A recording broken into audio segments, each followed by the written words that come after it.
Nós temos ainda, mais recentemente, algumas leis, né? Nós temos aqui o Decreto-Lei 89934, que é de 80, mas a gente considera uma fase atual, né, porque ele está em vigência, que regula as atividades das agências de turismo.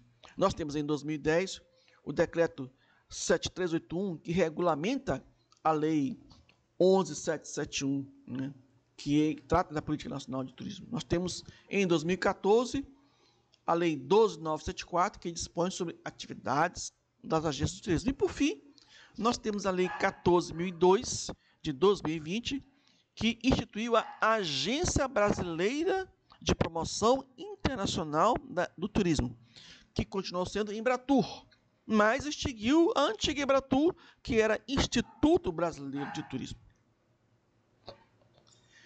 Nós temos que, também no âmbito jurídico, né, abordar a Lei 9985/2000, que nós vamos tratar de forma mais contundente e profunda na terceira unidade, mas a gente precisa ter uma ideia, né, dessas terminologias jurídicas relativas ao turismo. E muitas delas vêm desta lei 9985, que trata do Sistema Nacional de Unidades de Conservação da Natureza, né? Esse sistema ele ordena a preservação ambiental no país, estabelece a forma de criar, implantar e gerir as unidades de conservação nacionais. Essas unidades de conservação são áreas naturais, né, que são objeto de proteção por suas características especiais, certo? Nós temos dois tipos de unidades de conservação: a área de proteção integral e a área de uso sustentável, né? A área de proteção integral ela tem por objetivo preservar a natureza, né, onde o uso dos recursos naturais é apenas indireto, né? Turismo ecológico, pesquisa científica, educação ambiental. Já a área de uso sustentável, ela tem que compatibilizar a conservação da natureza e o uso sustentável dos seus recursos, né, conciliando a presença do ser humano nessas áreas, né? Aí isso pode haver o quê? A coleta e o uso dos recursos naturais, né, mas de forma sustentável, onde possa haver o quê? A renovação dos recursos ambientais, né, e dos processos ecológicos. Dentre as unidades de proteção integral, a Lei 9985 nos aponta, nos classifica aqui 5 tipos de unidades de proteção integral: a estação ecológica, a reserva biológica, o parque nacional, o monumento natural e o refúgio da vida silvestre. Então, a estação ecológica é uma área natural que é restrita para pesquisa científica, né? E essas pesquisas elas necessitam de uma prévia autorização para que os pesquisadores possam ingressar. Não estão abertos à visitação pública, né? Nós temos a reserva biológica, que é uma área natural que é restrita, que o objetivo é preservar a fauna e a flora, né? Não é permitido a presença humana nem a modificação da natureza. Nós temos o Parque Nacional, que são áreas naturais que abrigam fauna e flora de importância ecológica, né, ou cênica, e que podem ser o quê? Visitadas, né, com objetivo educacional, científico ou turístico, mas não pode ser explorado, né, não pode ser tirado nada de lá. Nós temos o monumento natural, que são lugares singulares, únicos, raros, que apresentam grande importância ecológica, né, e cênica, né? Instagrável, digamos assim, né? A intervenção humana é proibida, né, mas as visitações são permitidas. E nós temos o refúgio da vida silvestre, né, ambientes naturais, que é para garantir a reprodução de espécies, né, resíduo local ou migratórios, né? A fauna e a flora. É muito restrito, né, o acesso a essas áreas, tanto para atividades de pesquisa, quanto essas visitas públicas para pesquisadores, ele é muito restrito, necessita de aviso prévio. E nós temos as unidades de uso sustentável, né, onde é possível, né, a presença e a exploração, né, pelo cidadão. Então, nós temos aqui 7 unidades de uso sustentável, 7 tipos. A área de proteção ambiental, a APA, que a gente ouve muito falar. A área de relevante interesse ecológico. Nós temos a Floresta Nacional. Nós temos a Reserva Extrativista, que vocês também devem ter ouvido falar. A Reserva de Fauna. A Reserva de Desenvolvimento Sustentável. E a Reserva Particular do Patrimônio Natural. Ora, a APA, Área de Proteção Ambiental, são áreas que englobam grandes, né, aspectos biológicos, culturais, que são relevantíssimos, né, e permite a presença humana, mediante o uso sustentável de seus recursos. Nós temos a área de relevante interesse ecológico, que são áreas menores, com menos de 5.000 hectares, que também abrigam uma fauna e uma flora singular. Pode haver a ocupação humana, mas com a conservação da fauna e da flora de forma sustentável.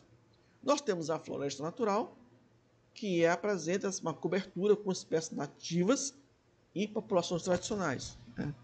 Então, é permitido que a realização de pesquisas científicas e exploração de forma sustentável. Nós temos a reserva extrativista, RESEX, são áreas onde há o quê? Um método utilizado pelas populações locais que é de subsistência baseado no quê? No extrativismo, né? Animal ou na agricultura. Então, pode haver, é permitido o uso sustentável dos recursos naturais, né? É permitido tanto a visitação pública quanto as atividades de caráter científico. Nós temos a reserva de fauna, que é uma área natural com espécies nativas, terrestres ou aquáticas, né, de espécies residentes obrigatórias, onde que também são destinadas ao manejo sustentável e para pesquisa científica. Nós temos a reserva de desenvolvimento sustentável, né, onde é possível a exploração de recursos também de maneira sustentável, realizado pelas comunidades tradicionais, né? Mediante autorização, são permitidas visitas e pesquisas científicas. E nós temos a reserva particular do patrimônio natural, que tem caráter privado, né? As demais são públicas, que objetivam a conservação da biodiversidade de modo sustentável. É permitido a realização de pesquisas, manejo de recursos e o ecoturismo.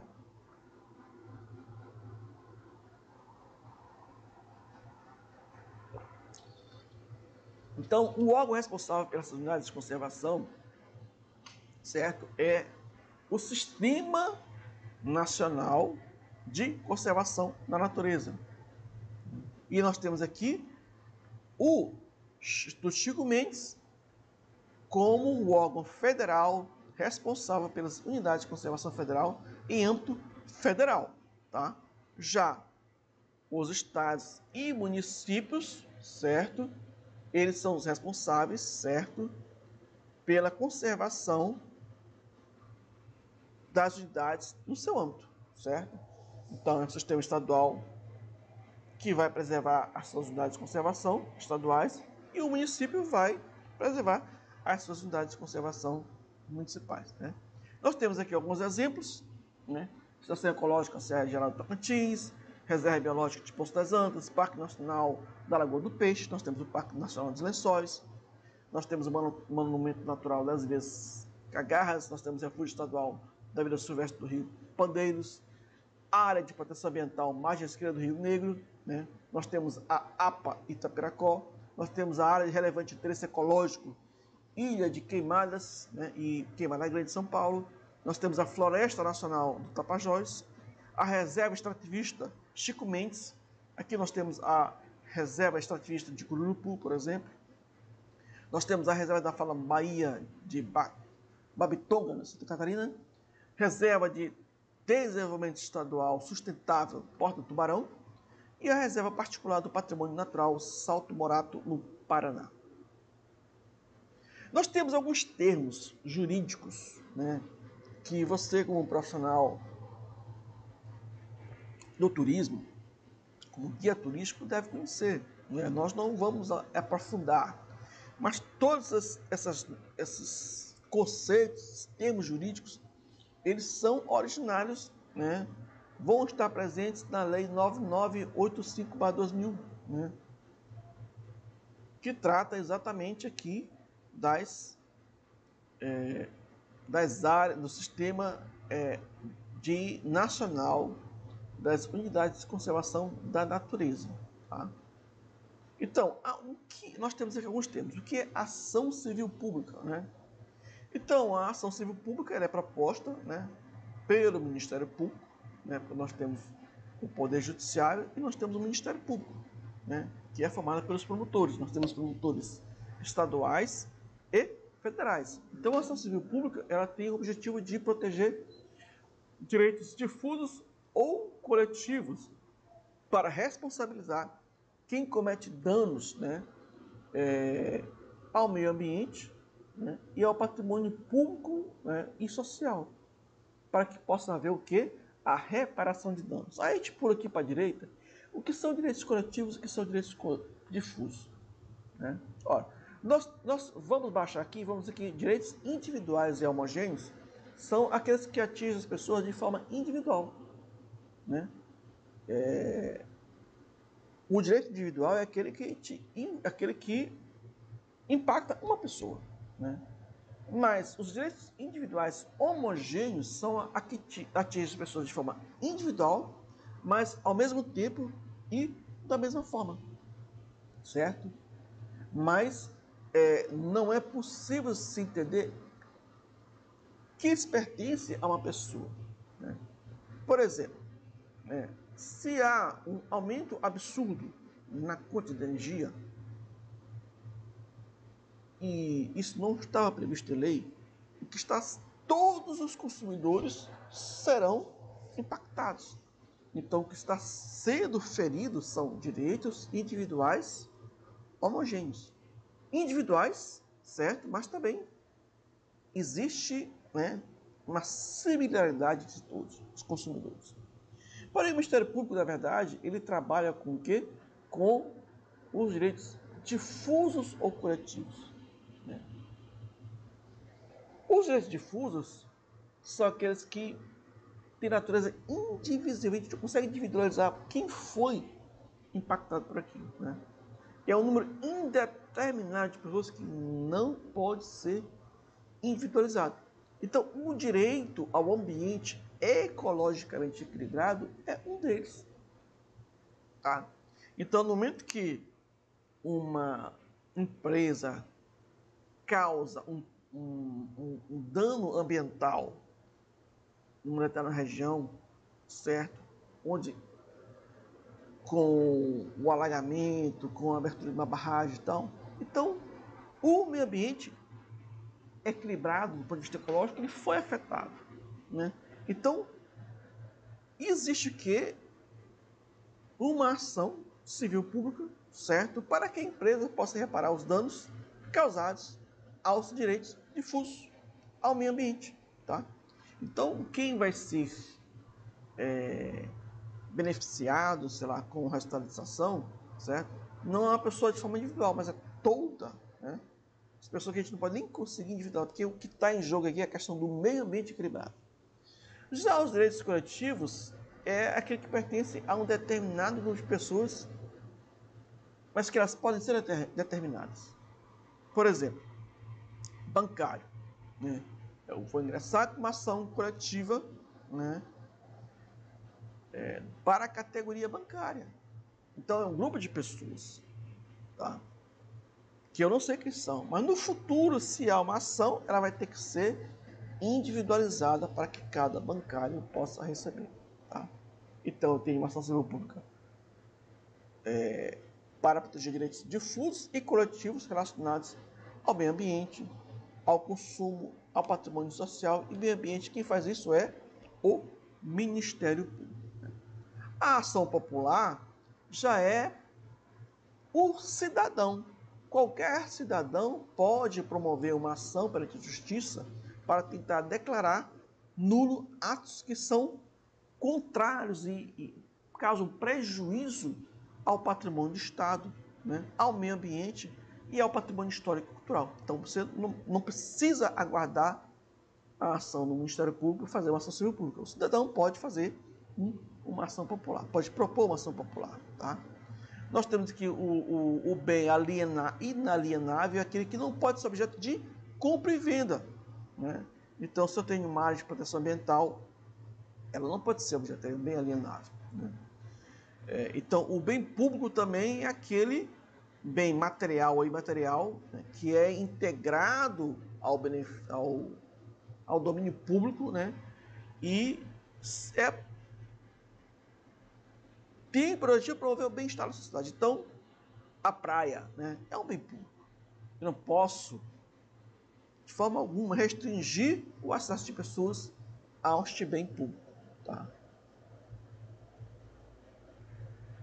Nós temos aqui as câmaras de coordenação e revisão do Ministério Público. Na verdade, o Ministério Público é dividido em câmaras, e aí cada um trata, né, de uma questão do consumidor, da ordem econômica, meio ambiente, patrimônio cultural, para propor as ações. Então, eu tenho o Ministério Público, que era dividido em câmaras, e cada Ministério Público tem a sua competência, né, ou a sua atribuição. Né. E a mesma coisa se relaciona com o juiz. Né. O juiz, o magistrado, que numa ação civil pública, numa ação popular, ele tem competências, né? Competências de seguinte, delimitação, né, em relação ao território e ao assunto. Então, nós temos o juiz da comarca de Codó, nós temos o juiz da comarca de Imperatriz, dentro de Imperatriz nós temos o juiz penal, nós temos o juiz da área civil, em São Luís nós temos mais estratificado, nós temos o juiz de direito difusos, né? Nós temos o juiz do crime organizado, nós temos o juiz do direito consumidor, e aí, direito consumidor, nós temos o juiz dos vários juizados, né? E assim, é a competência, né? Qual é a área que o juiz vai atuar, né? Se é penal, se é penal, se é civil, se é direito de família, se é da fazenda, e onde que é. Se é em São João de Ribamar, se é em São Luís, se é em Imperatriz. Nós temos a competência federal e estadual. Né? O juiz de trabalho é competência federal. Okay? Aí a questão do meio ambiente, nós temos competência do federal e estadual.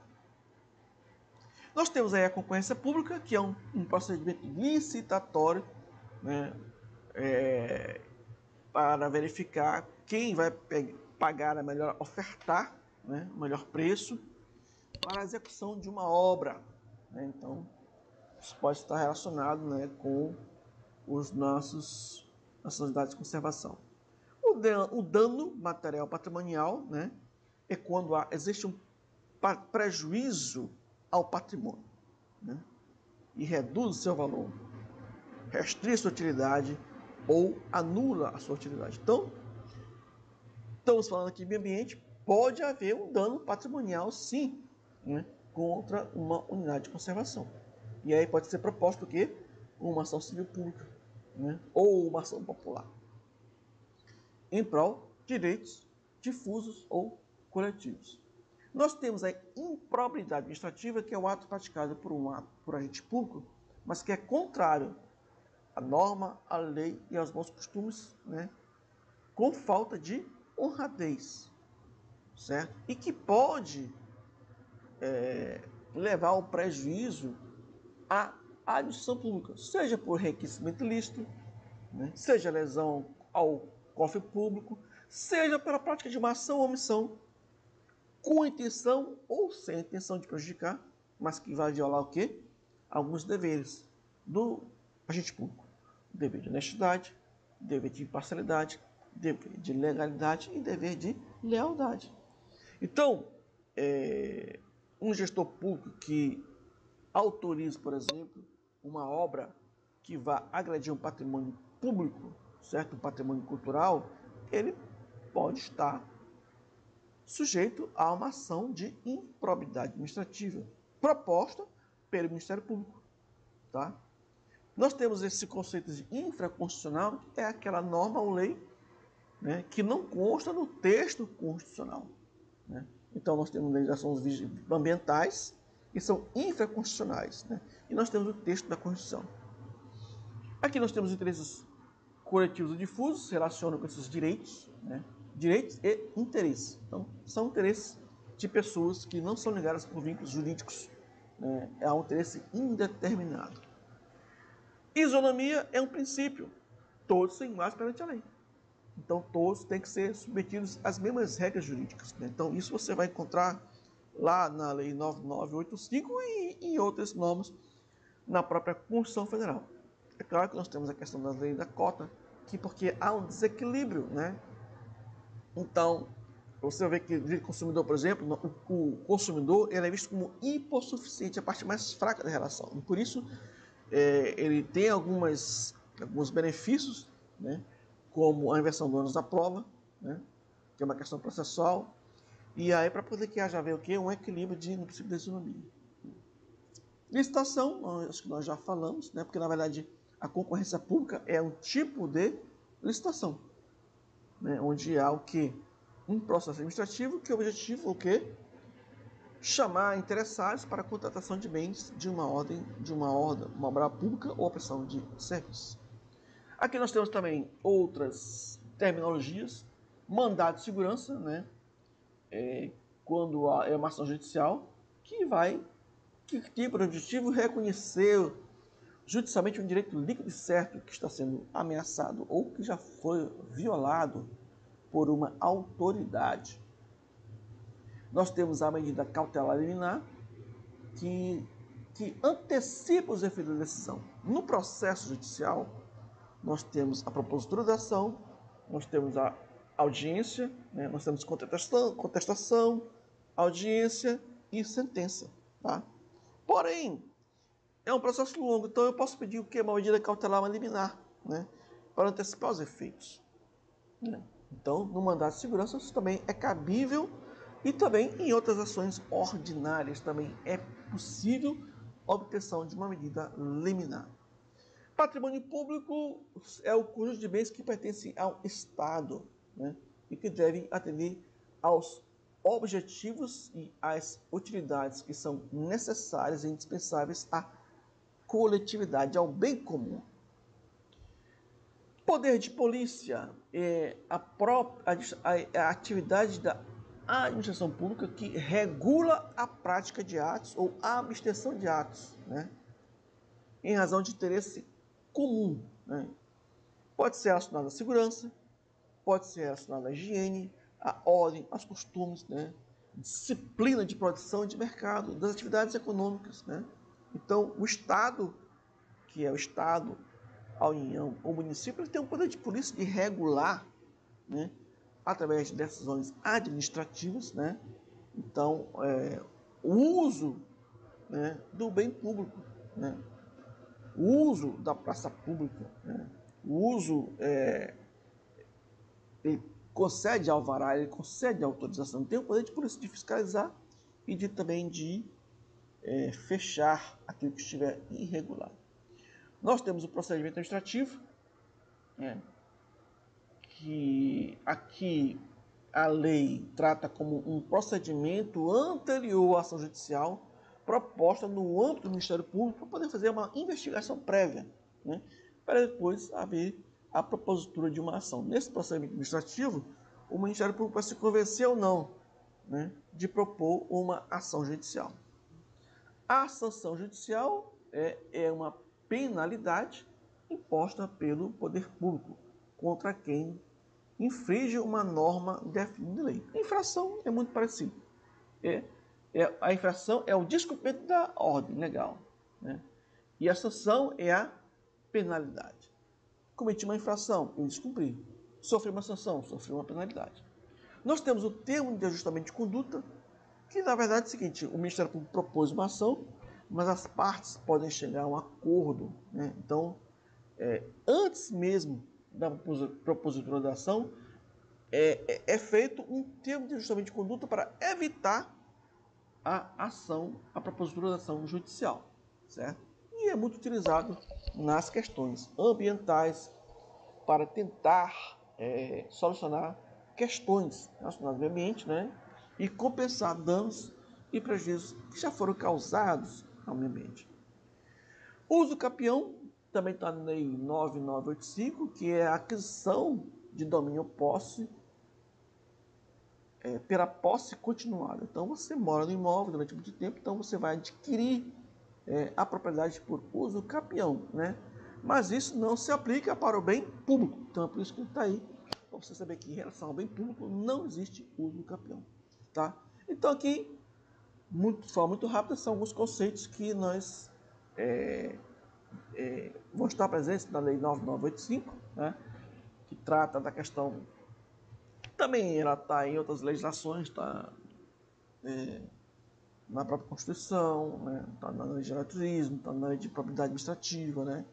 Mas são terminologias que elas estão perpassando pela legislação que trata de meio turismo, do meio ambiente e do turismo, né? Então isso aqui, é claro, não esgota os conceitos, né? Mas é para a gente ter essa noção. Bom, gente, por hoje é só, né? Na nossa primeira unidade, nós temos 2 apostilas, né, para vocês estudarem, né? Legislação turística do curso técnico de hospedagem, da Cleomara Gomes Cerquinho, né? Unidade 1, páginas 15 a 22. Nós temos aqui a legislação aplicada a eventos da Helene Pires Navrosky e do Aurélio Ferreira Galvão, aula 1, páginas 13 a 20. Tá? Leiam a apostila, leiam o texto complementar e respondam a nossa atividade, ok? Muito obrigado e até a próxima.